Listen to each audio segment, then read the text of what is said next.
영광의 박수 한번 드립니다. 할렐루야.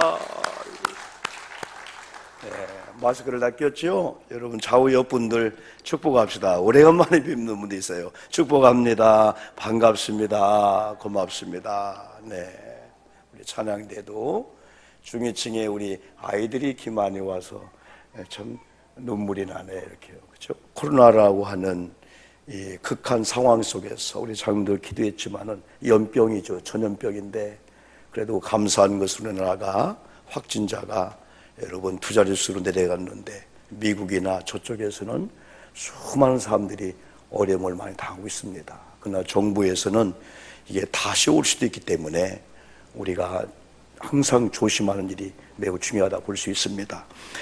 여러분, 우리는 지난 우리가 40일 동안 어떻게 보면 지난 2월 26일부터 토요일까지 사순절을 보냈습니다. 저와 여러분이 잘 아시는 대로 주일 6번을 뺀 40일을 보내면서 이제 절정은 고난주간이었고 또 금요일 순환일이었고 오늘 부활 새벽 예배를 또한 우리가 드렸습니다만은 이제 많은 말씀들을 나누면서 은혜를 받았습니다. 기독교의 핵심은, 기독교의 강점은, 아니 기독교만이 주장할 수 있는 것이 있다면은 바로 이 부활이라고 할 수 있습니다. 세상에 어떤 종교도 어떤 여러분 단체라 할까요? 해도 이 부활을 얘기하는 경우는 없습니다. 다 여러분 죽음을 얘기하고 또한 무덤을 강조하고 그걸로 끝나는 겁니다. 그러나 기독교만이 이런 생명 또 이 부활을 여러분 이야기하고 있습니다. 때문에 우리 크리스찬들에게 있어서 우리는 기억이란 창고가 있거든요. 다 기억이란 창고가 있는데 특별히 우리 어른들도 마찬가지지만은 우리 어린아이들에게는 특별히 1년에 우리가 절기를 4번 지킵니다. 성탄절, 또 이게 부활절, 또 맥주감사절, 추수감사절. 그래서 우리 아이들의 이 기억 속에 부활주일이구나. 강단의 결란을 보고 부활을 의미하고 있구나. 이걸 애들의 기억 속에 이게 한 번에 넣는 건 아니죠. 아이들은 보고 듣고 하면서 이게 넣고 하기 때문에 상당히 좋다고 볼 수가 있습니다.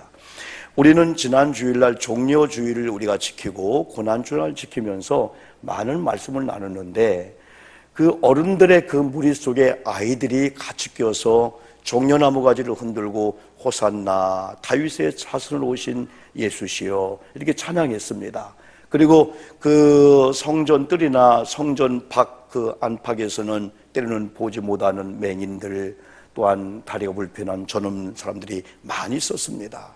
그때 종교 지도자들 이런 제사장들 기득권의 세력들이 여러 번 나가니까 아이들이 더 강성하고 또 이렇게 막 전원자들 약자들이 어떻게 보면은 막 고침을 받고 활개치는 듯한 모습을 볼 수 있습니다. 그러면은 그 종려가지를 흔들면서 막 열렬하게 찬양을 했던 이 어린아이들이 누구한테 배웠을까요? 어른들을 통해서 배웠겠죠. 때로는 어른들이 유월절을 맞이하면은 예배당에 성전에 데리고 왔겠죠. 그래서 아이들은 보고 들은 대로 하기 때문에 지금 모처럼 우리가 거의 한 달 반 만에, 많으면 2달 만에 이렇게 중위층에도 우리 아이들이 왔습니다. 얼마나 감사한지. 사실은 우리 장로님들이나 또 현장 예배에 계속 드려진 분들은 더 감동을 받을 겁니다. 텅텅 비었던 이 예배당이 우리는 그래도 여러분 이렇게도 간격을 많이 뒀습니다만은 이렇게 중위층까지 아이들과 또 어른들이 함께 예배하는 걸 볼 때 얼마나 감사한지. 이게 바로 기독교 같아요. 우리가 시대적인 어떠한 상황 속에서 악조건 속에서 신앙적인 제약을 받았더라면 아마 여러분들은 그럼에도 불구하고 주일날 교회에 오셨을 겁니다. 그러나 환경적인 한시적인 이런 제약 때문에 우리는 온라인 예배를 병행해 드렸고 또 교회에 나오지 않는다고 해서 믿음이 안 좋다, 교회에 나온 믿음 좋다, 그런 이분법을 쓰지 않았습니다. 왜? 상황이 바뀌면 우리는 다 신앙을 따라 교회에 오기 때문에 여러분 그렇습니다.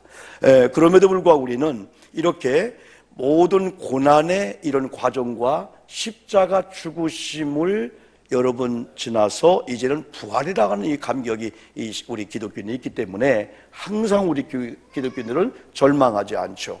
이 코로나19라는 악조건 속에서도 우리는 희망을 노래했잖아요. 우리는 또 어떠면 다 이것도 지나가리라, 그런 여러 가지 메시지 그런 여러분 했지 않습니까? 그래서 어떻게 보면은 오늘 저희들이 기억 창구에 이런 말씀과 좋은 희망과 이 소망들이 많이 쌓여서 이게 툭툭 튀어나와서 지금이라도 우리가 부활절 주간이라도 만나고 있는 많은 사람들한테 부활의 이 주간이 뭔가 달라지네, 시대가 달라졌네, 부활 주간에 또 만나는 교우들을 통해서 뭔가 희망과 막 소망과 이 부활이라는 게 바로 이거구나, 이걸 보여줘야 될 여러분 매우 중요한 그런 절기라고 볼 수가 있습니다. 저는 오늘 본문을 중심으로 해서 오늘 성경대로 살아나시다, 이걸 통해서 첫 번째는 성경대로 살아나시다를 위해서는 성경대로 죽으셔야 된다는 거죠.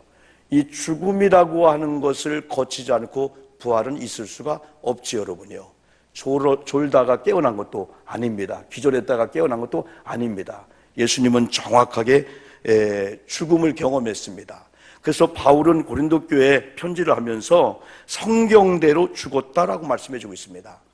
예수님은 성경대로 하는 이걸 우리가 많이 주장하는데요, 예수님도 사역을 하시고 고난주간 가운데 많은 일 가운데 꼭 예언대로, 성경의 예언대로, 성경대로를 우리 주님이 강조를 많이 하셨습니다. 메시아 예언이 성경의 약속이었습니다. 동정녀 탄생도 우연히 어쩌다가 아니고 성경의 약속이었습니다. 우리가 잘 아신 대로 마태복음 1장 20절 21절에서 천사가 마리아를 통해서 예수님 잉태할 것을 얘기하는데 이것도 선지자가 하신 말씀을 이루려 함이라고 했습니다. 이사야 7장 14절에서는 주께서 친히 징조를 너에게 주실 것이라, 보라 처녀가 잉태하여 아들을 낳을 것이요 그 이름을 임마누엘이라 하라 라고 하는 이 이사야 7장 14절의 예언이 마태복음 1장 20절로 21절에서 천사가 여러분 때는 요셉에게 마리아에게 와서 성령으로 잉태될 것을 예언을 성취하는 그 말씀을 또 여러분 주십니다. 예수님의 33년 공생의 삶도 33년 삶 가운데 공생의 삶도 또 예루살렘 입성시 낙이 타고 가는 곳조차도 성경의 예언을 이루시는 그 모습을 볼 수 있습니다. 우리가 살펴본 대로 마태복음 21장 2절 이르시되 너희는 맞은편 마을로 가라, 그리하면 곧 매인 나귀와 나귀 새끼가 함께 있는 것을 보리니 풀어 내게로 끌고 오라. 그래서 우리는 이 일을 볼 때마다 예수님은 예언의 성취자 그리고 창조적인 주권자이다. 주가 쓰시겠다 하라, 그리하면 즉시 보내리라. 이게 이사야 62장 11절, 스가랴 9장 9절을 약속을 그 예언이 성취되는 그 모습이 이제 마태복음 21장에서 우리는 살펴보았습니다. 또 가룟 유다가 배신하는 것도 가룟 유다에 의해서 예수님이 잡혀지는 그 과정도 역시 성경의 예언이 다 되었다 이겁니다. 성경의 예언이 되었다. 그 최후의 만찬을 할 때 이 중에 나를 팔 자가 있겠다, 나와 함께 손을 넣는 자가 나를 팔리라, 이게 예언했습니다. 그러면서 주님께서 차라리 태어나지 않았더라면 인자는 성경의 예언대로 하나님께서 죄인들을 구원하기 위해서 구원의 방편으로 예수님을 대속주로 해서 십자가 죽게 하려고 하는 것은 성경의 예언대로라는 거예요. 그러나 가룟 유다가 예수를 판다고 하는 것은 아닐 수 있다는 거죠. 왜 네가 이런 일에 예수를 파는 그 배반자 길을 걸어가냐, 차라리 태어나지 않았으면 좋겠다. 예수님께서 최후의 만찬을 마태복음 26장 24절 할 때 여러분 인용했습니다.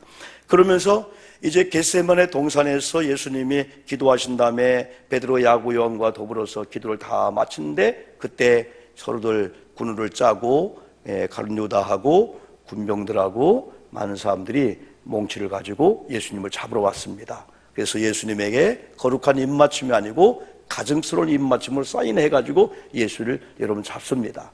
그때 한 제자가 그때 그 분노를 일으켜서 칼을 빼가지고 그 한 사람의 귀를 쳐서 여러분 귓바퀴가 떨어지게 만듭니다. 피가 뚝뚝 떨어집니다. 그때 예수님이 잡혀가는 그런 길목에서 그 광경을 목격하고 칼을 도로 꽂아라, 칼을 쓰는 자는 칼로 망한다. 그러면서 예수님 뭐라 했냐면, 나도 12영의 이런 천사를 내가 한마디 말해서 이들을 물리칠 수 없더냐 하시면서 이런 말씀했습니다.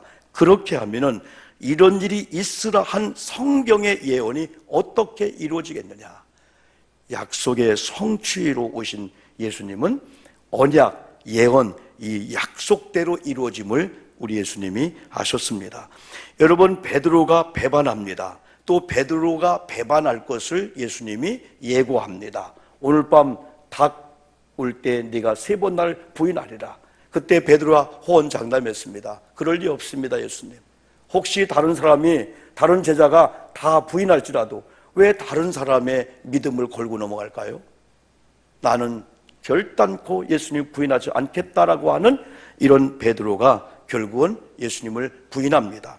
이것도 스가랴 13장 7절에서 가라 깨어서 내 목자 내 짝된 자를 치라 목자를 치면 양이 흩어지려니와 하면서 이미 스가랴를 통해서 예언했습니다. 여러분, 주의 만찬이 치유의 만찬인 것도 성경의 약속이었더군요. 사실 저도 그냥 치유의 만찬, 예수님께서 십자가 지시기 전날 목요일 날 치유의 만찬 했기 때문에 치유의 만찬이었구나 그렇게 인용했는데, 이번에 특별 새벽기도를 준비하면서 정확하게 그냥 스쳐 지나간 것 같은 성경 구절이 있는데, 마태복음 26장 29절에서 예수님이 치유의 만찬하면서 이런 예고했습니다. 너에게 이르노니 내가 포도나무에서 난 것을 이제부터는 내 아버지의 나라에서 새 것으로 너희와 함께 마시는 날까지 마시지 아니하리라. 아이고, 저도 34년 목회하면서 이 구절이 눈에 들어오는 게 크게 들어오는 걸 이제 경험했어요. 오늘 제자들과 함께하는 이 포도나무에서 난 것을 가지고 하는 게 마지막이라는 거예요. 이제 내 아버지의 나라에서 새 것으로 너희와 함께 마시는 날까지 마시지 아니하리라. 이것도 성경의 여러 번 예언이었습니다. 오늘 고린도전서 15장에는 성경대로 죽으셨다. 죽으심도 성경대로다. 부활도 성경대로다. 마태복음 28장 5절에서요, 오늘 새벽에 살펴보았는데요, 천사가 마리아에게 그가 여기 계시지 않고 그가 말씀하신 대로 살아나셨느니라. 역시 예수님의 부활도 바로 며칠 전에 예언한 그대로 실현된다. 천사도 예수님이 우연히 부활된 게 아니고 방금 며칠 전에 살아나시겠다고 한 그 약속대로 살아나셨다. 또 방금 전에 제자들에게 갈릴리로 먼저 가겠다. 그 이루어진 것을 예수님이 또 천사를 통해서도 얘기해 주고 있습니다. 자, 두 번째는 성경대로 부활했다는 이 사실을 바울이 고린도 교회에게 정확하게 말씀해 주고 있습니다. 여러분, 성경에는 소생한 사건이 여럿이 있습니다. 그죠? 이 죽었다가 소생한 사건이 여럿이 있습니다. 그 중에 하나가 그 마가복음 5장에서 야이로 회당장의 딸이었습니다. 누가복음 7장에서 나인성 과부의 독자였습니다. 요한복음 11장에 마르다 마리아 그 또 누구죠? 나사로, 이 오라비 형제들 살고 있는 이 집에 나사로가 여러분 죽었었습니다. 사도행전 9장 37절에서는 요바의 다비다라고 하는 여제자가 있었는데 병들어 죽었었습니다. 근데 여기 4명이 다 예수 만나고 살아나게 된 거예요. 이걸 소생이라고 하죠. 부활이라고도 쓸 수 있겠지만은, 그런데 바울이 고린도전서 15장에서 오늘 본문 그 이후에 보면은 예수님께서 죽으셨다가 3일 만에 부활한 사실을 뭐라 했냐면 부활의 첫 열매라고 그랬습니다. 아까는 예수님의 이 부활의 첫 열매라고 한 걸 보면은 죽었다가 소생했는데 그들은 또 죽었습니다. 진정한 부활은 다시 죽는 게 아니라는 사실이죠. 진정한 부활은 죽었다가 살아나신 그 가운데 그대로 하늘을 승천하셔서 영원히 사는 세계에 들어간 이 자체가 부활이라는 거죠. 지금 우리들이 우려하고 있는 것은, 정부에서도 우려하고 있는 것은 확진이 2자리 숫자로 쫙 줄었는데 이게 6월이나 또 연말에 다시 어떻게 유입되어서 다시 확진자가 늘어날 수 있다는 겁니다. 그래서 많이 그래도 이렇게 그 뭐랄까요, 면역성이 길러진 사람들은 그 더 이제 아무래도 더 이롭겠죠. 그런데 확진자로서 격리 상태로 갔는데 또 확진된 경우가 있는 걸 보면 이상하다. 이 바이러스는 되게 항체가 생기면은 두 번째에서는 여러분 그 항체 때문에 한 번 확진에 걸리면 항체가 생겨가지고 두 번째는 안 걸리는 건데, 그럼 이건 뭐 의료적으로 잘못된 걸까? 그런 염려하는데 또 들으시다는 거죠. 일반적인 바이러스도 그런 거구나. 그러나 부활이라고 하는 것은 죽었다가 살아나면은 다시 죽을 수 있는 게 아니고 영원히 사는 걸 믿기를 주의 이름으로 축복합니다. 우리는 저 인간은 우리가 죽은 자 같은 삶을 살지만은 우리는 부활할 날을 기다리고 있어요. 그래서 고린도전서 15장에서는 부활의 첫 열매의 두 번째는 예수 그리스도를 믿고 구주 강림을 기대하고 신앙생활한 저와 여러분이 두 번째, 세 번째, 이 부활의 이제 두 번째, 세 번째 열매가 된다는 거예요. 그래서 우리는 여러분 미래적으로 이 다음에 우리가 죽음을 경험하면서 영원히 사는 영생의 이 부활을 믿지만은 분명한 것은 우리는 현재적인 부활을 믿어야 됩니다. 그러니까 우리는 역사적으로 시간적으로 고난주간이 지나면은 부활주간이 온다라고 하는 그런 시간적인 죽으심과 부활을 우리가 이야기하면서 현재도 지나갔네? 지난 한 주간 동안의 고난주간 지나갔네? 저도 여러분이 어깨가 왜 아픈가 했더니 십자가를 1시간 반 동안이나 팍 놓지도 않고 그냥 한번 해봤어요. 그냥. 응? 여러분들은 코로나 때문에 다 소독을 하고 막 스프레이 뿌려도 그냥 제가 개인적으로 이렇게 하라고 했기 때문에 거의 그렇게 하신 걸로 알고 있는데, 저보다 키 큰 십자가를 그냥 어깨다 메고 한 1시간 20분 동안을 쭉 돌며 울며 통곡하면서 어떻게 하면 예수님의 그 성체 그것 좀 경험해 보려고. 나중에 보니까 어깨가 앞으로 거의 짓물렀어요.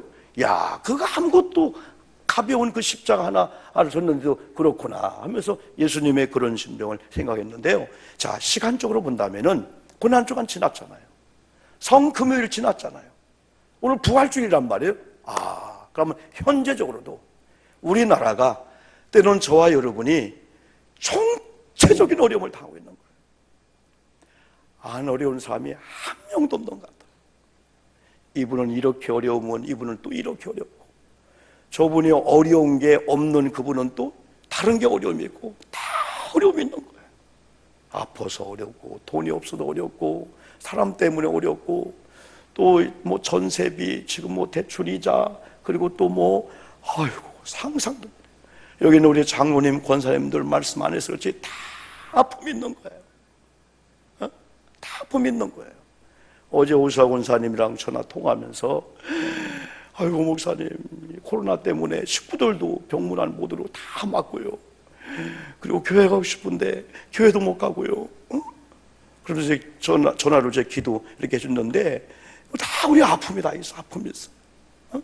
그런 분들은 물질의 아픔은, 물질의 막 어려움은 없는 것 같아요. 이렇게 한밤 자면 내일 또 500만 원, 1000만 원, 그건 없는 것 같아요. 다만 뭐냐면 아픈 것 빨리 회복되어서 홀로 교회 오고 싶은 그 마음들, 다 아픔이 다 있다는 거예요, 여러분들이.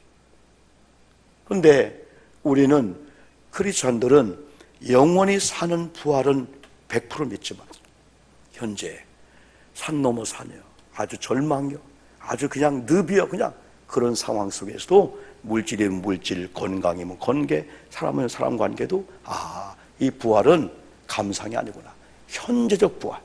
지금도 죽은 것 같은 것들이 사는 것처럼 흉내가 아니고 완전히 본 어게인, 거듭나듯이 완전히 죽은 자와 방불케 된 이런 상태와 이런 상황들이 이 살아난다, 이 부활을 믿는 이 신앙이 우리 기독교 신앙이기 때문에 이번 한 주간은 우리가 두 주먹을 불끈 쥐면서 절망과 그런 상황 속에서 이렇게 꽃이 피듯이, 우리 꽃도 바뀌었잖아요. 우리 권사님이 다 가시로 강단 빨갛게 다 그랬다가 여러분 얼마나 꽃이 백합화 이게 아름답습니까? 여러분 우리는 그런 신앙을 갖는 우리가 돼야 돼요. 그래서 성경대로 오 목사가 한 게 아니고 어느 훌륭한 목사님이 한 게 아니고 성경대로 예수님이 3일 만에 부활했다, 이런 말씀을 여러분 주고 있습니다. 여러분 본문 말씀에서는요 4절에서 장사 지낸 바 되었다가 성경대로 사흘 만에 다시 살아나사 하면서 예수님은 바로 오늘 이후로 2000년 전에 40여일 동안 세상에서 한 12번 정도를 부활한 몸을 보여주면서 부활을 증거했습니다. 오늘 본문의 순서를 보면은 먼저 한번 따라합시다. 게바에게, 12제자에게, 크게요 500여 성도에게, 야고보에게, 모든 사도에게, 맨 나중에 만삭되지 못한 바울에게도 보이셨다. 자, 그러면은 톰슨 바이블이라는 제가 한 20, 30년 전에 이제 책을 산 게 있었는데 그 책을 중심으로 해서 한번 이렇게 한번 여러분 도표를 한번 여기 앞에 이렇게 만들어 봤습니다. 네 가지인데, 첫째는 부활절 날 예수님을 만났고 만나준 사건들, 두 번째는 부활절 한 주 지난 다음에, 그 다음에는 예수님이 승천할 때 부활을 목격한 이런 무리들, 또 불확실하지만은 12번째가 있는데, 그 중에 하나가 여러분 부활절 새벽에 바로 마가복음이나 마태복음이나 누가 요한복음의 마지막 장 첫 절에 나오는데, 막달라 마리아 혹은 다른 여인 마리아, 이런 여인들이 향품을 가지고 예수님 무덤에 갔을 때는 전혀 부활을 기대 안 한 거예요. 전혀 부활을 기대 안 한 거예요. 예수님 죽으심에 대한 그 향품을 발라주면서 슬픔을 달래려고. 우리는 고난주간 성금요일을 보내면서 진짜 우리에게 감동스러웠던 것은 예수님이 죽음으로 모든 것이 끝났다라고 여겨지는 그때의 그 무덤의 현장에 있던 사도 요한과 여러분 어머니 마리아, 막달라 마리아, 다른 여인들 마리아, 아리마대 요셉, 니고데모가 그 현장에 있었어요. 아리마대 요셉은요, 빌라도에게 시체를 달라고 해가지고 한 번도 안 쓴 자기의 무덤에 예수님을 여러분 하고요. 그리고요, 몰약과 침향을 가지고요, 니고데모는요, 예수님 시체에 석션하고요, 다 닦아드리면서요, 세마포를 싸고 유대인의 장례법에 따라서 장례를 해가지고요, 예? 얼마나 아름답습니까? 저는 이걸 볼 때, 세상도 일리가 있을 수 있다. 특히 우리 신앙인들은 바로 골고다 언덕, 예수님 죽음으로 끝난 거예요. 그 현장까지 깨어나세요. 아이고, 이거 인터넷 나가면 안 되는데, 깨어나세요.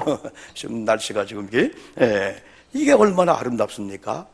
그런데 여기 여인들도 첫 번째로 예수님을 만나는 이 주인공이 되게 된 거예요. 천사를 통해서 살아났다, 여기 계시지 않다. 깜짝 놀랐습니다. 무서워하지 말라. 오늘 새벽에는 세 가지 메시지 나갔습니다. 마태복음 28장에서 무서워하지 말라, 천사가.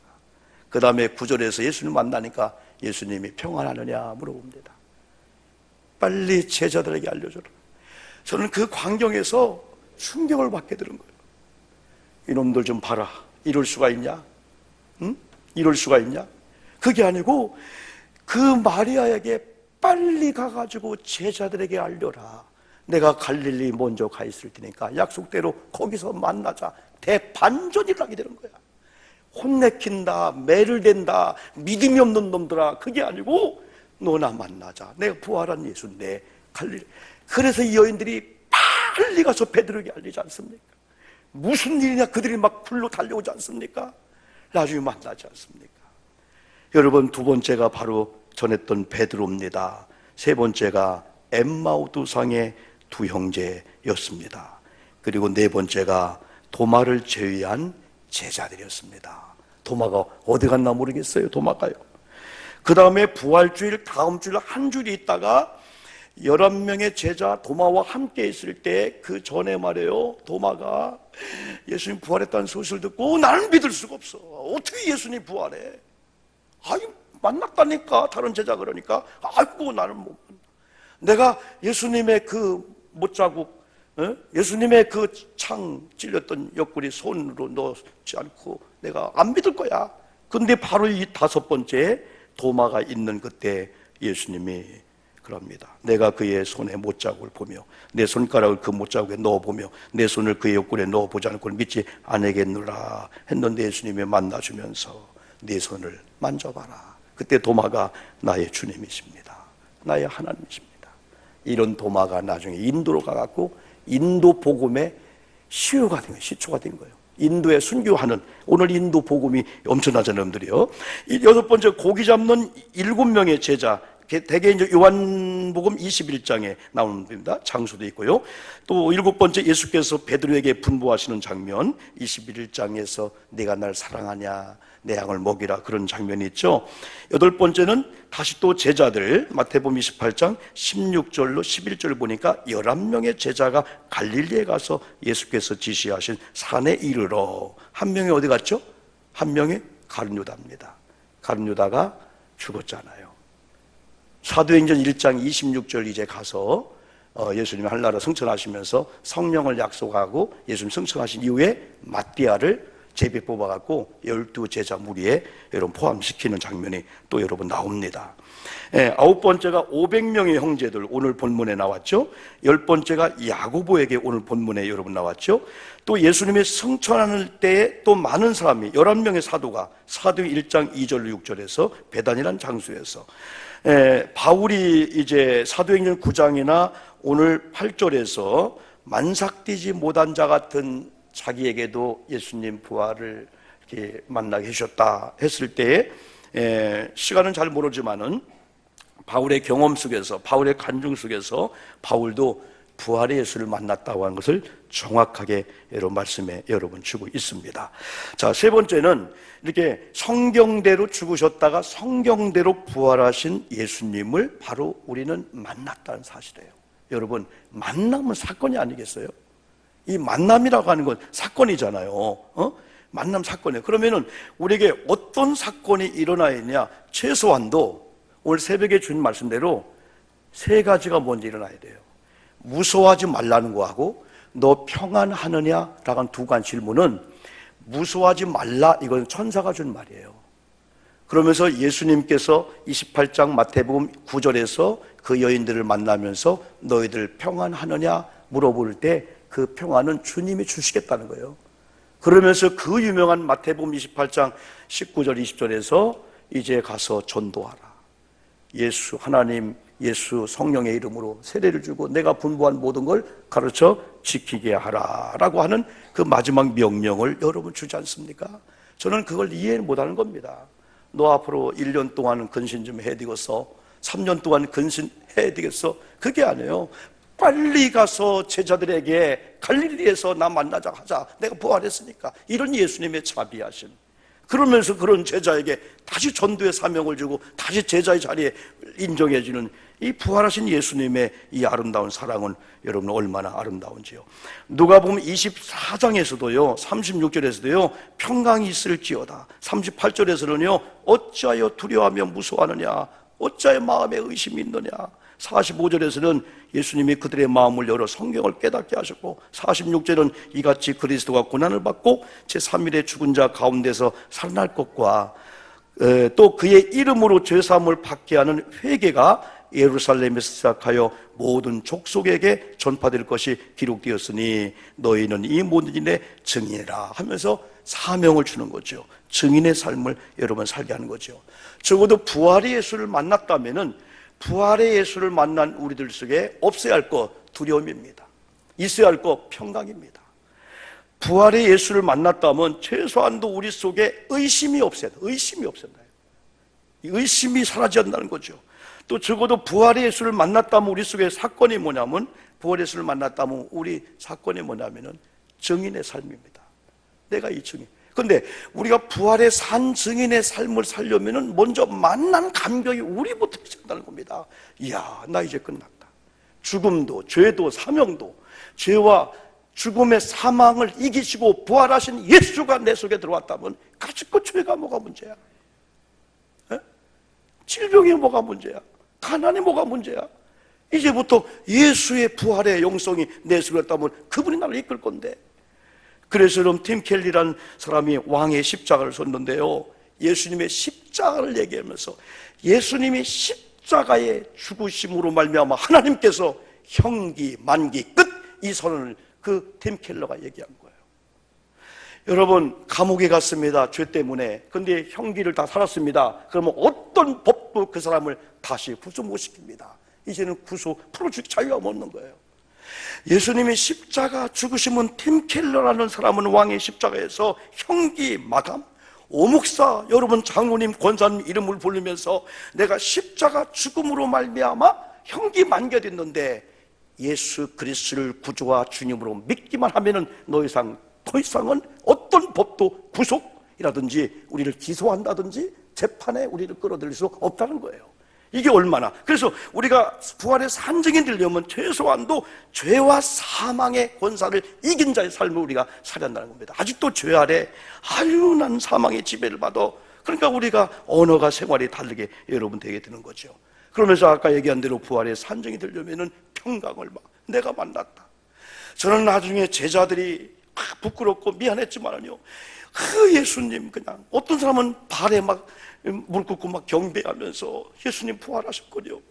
부끄러운 믿음을 다 회개하면서 막 이제 주님의 제자가 될게요. 이제 진짜 아유, 저는 이 고난 주간 보내면서 그런 눈물을 좀 많이 흘렸어요. 뭐 슬픔, 어지간해 뭐 물질 문제 갖고는 제가 슬퍼하고 통과 안 하니까요. 근데 막 감격, 뭐 어떤 일 잘 되어서가 아니고 주님 십자가, 주님의 고난, 십자가 영성이 내게 오게 하시고 앞으로 목회 잘하게 하시고 그러면서 우리 성도님들 다 사랑하고 싶은 그런 마음들이지, 그러면서 어떤 그런 막 눈물들을 많이 여러분 경험했습니다. 여러분, 그러므로 우리는 부활의 예수를 만난 자의 삶을 기다리는 자들이 있습니다. 그래서 안 믿는 자들은 계속해서 제 메시지 속에는 보이지 않는 하나님을 보고 싶은데 그들은 우리를 통해서 보려고 하는 거예요. 절대 그들은 하나님 못 봅니다. 그래서 우리들의 삶을 통해서, 우리 모든 일을 통해서 여러분 우리 보려고 하기 때문에 이제 부활의 이런 예수를 만난 저희들이 직장이나 가정이나 아니면 믿지 않는 사람이나 아니면 믿어도 믿음이 나약한 사람들 속에서 우리의 모습을 보여주면은 부활의 예수를 만난 자의 삶은 똑같은 코로나19의 악조건인데도 뭐가 이렇게 담대할까? 사람은 담대하고 정신을 차리면은 이게 운전을 해도 그 방어 운전도 하고 할 수 있어요. 근데 뭔가의 공포와 뭔가 두려움은 우리 오감, 이 모든 것들이 이게 정상으로 안 들어가니까 엄한 길로 가고 막 사고가 나도 모르게 되는 거죠. 그래서 코로나19 같은 경우는 어떻게 하면 안 걸릴까 공포와 두려움으로 빠지면은 지난번 그랬잖아요. 에? 이런 전염병으로 죽은 사람보다도 공포와 두려움으로 죽은 사람이 더 많다고 그랬잖아요. 그래서 면역성을 강화시키는 건 뭐냐면은 부활의 신앙을 가지고 이까지인가 코로나19 아무것도 아니야, 그게 아니에요. 그런 믿음을 가지면은 우리는 7가지 수칙에 2가지를 더해서 9가지 수칙을 우리 교회에 지킵니다. 금요일에도 유정천 권사님이 다 상주해야 돼. 나중에 매주 금요일마다 통을 짊어지고 자동도 아니고 분무기로 1층 2층 선체를 다 해주는 거예요. 그리고 우리 교회에서는 다 또 별도로 소독약 갖고 온 게 있어서 여러분이 안고 가셨다 하면 그 다음에 동선을 다 우리가 소독하고 있대요. 여러분 다 답답하지만 이렇게 마스크를 여러분 끼시고요. 또 교회가 완벽하게 하고 있어요. 그래도 우리 교회 현장 예배를 기다리는 분은 계속 또 여러분 들으셨잖아요. 여러분들이요. 어쨌든 사랑하는 성도 여러분, 오늘 또 오래간만에 깊이 성도들 많이 계시고 또 아이들도 있고 너무나 감사드립니다. 아마 우리가 오기를 기다리고 있는 사람이 있을 수 있어요. 집안에서 믿음이 약한 분들, 믿음이 없는 분들, 그래서 부활의 예수님을 만난 우리를 통해서 뭔가 희망의 노래 해달라고 요구할 수도 있습니다. 저는 여러분 이제는 정부가 아니면 이전에 주변에 많은 사람들이 이번에 한국교회를 새롭게 봤을 겁니다. 자발적으로 온라인 예배를 들어주면서 진짜 불평하지 않고 뭐라 할까요? 이렇게 협조해주는 그런 장면. 또 한 가지는 이상한 프레임을 합리적인 이 오해입니다. 오해, 합리적인 아니면 의심입니다. 여러분 신천지나 이런 사이비 집단 같은 프레임이 교회에게도 올 수 있었습니다. 그런데 이번에 아니구나. 교회는 아니구나. 저들의 예배 스타일과 저들의 모임 특성과 이 교회의 모임과 예배는 아니구나. 이걸 정확하게 지금 보여주고 있습니다. 여러분 모쪼록 한 주간은 부활 주간입니다. 지금 모든 부활이 계속 이어지는 이런 시대 속에서 여러분 조금 우리가 움츠렸다가, 사실 저와 여러분, 저도 교회 앞에 이 벚꽃 핀 것이 안 보였었어요. 어제 그저께인가 보이더라고요. 벚꽃이 만개했네. 그 정도로 저와 여러분들이 이렇게 코로나라고 하는 걸로 인해서 이렇게 누리지 못하고 살았다는 거죠. 그러나 아직도 우리는 여러 가지 제한적인 게 있지만은 정부의 시책이나 또 저와 여러분들이 잘 준비하면서 잘 이겨나가되, 그러나 몸으로는 자주 못 만. 사실은 저 WHO에서 물리적 거리를 얘기하는 것 같아요. 물리적 거리. 사회적 거리는 가까이 하고 마음은 가까이 하고 몸은 멀리하자. 2m 이상. 그래서 우리 SNS 통해서 교회도 잘 될 것 같아, 권사님 잘 될 것 같아, 막 서로 막 희망을 주고 막 소망을 주는 이런 어떠한 희망의 메신저가 필요한 것 같아요. 희망의 노래가 여러분 필요한 것 같아요. 그래서 부활 주간에 예수를 만난 저와 여러분을 통해서 여러분 정말 부활의 이런 소망, 부활의 희망, 부활의 역사가 많이 나타나서 서로서로 간증할 정도로 이런 좋은 역사가 많이 나타나기를 주님의 이름으로 축복하면서 같이 기도하는 시간을 이제 한번 갖겠습니다. 여러분, 모처럼 이렇게 식구들이 단나 모였는데요, 하나님 부활의 예수 만난 자의 삶을 내가 누리게 하시고 온갖 두려움, 무서움, 걱정은 사라지게 하시고, 두 번째, 여러분 질병들, 아픔들 위해 기도합시다. 그리고 오수아 권사님, 우리 김병욱 집사님을 위해서 같이 기도해 주고 봉헌 드리겠습니다. 아버지 감사합니다.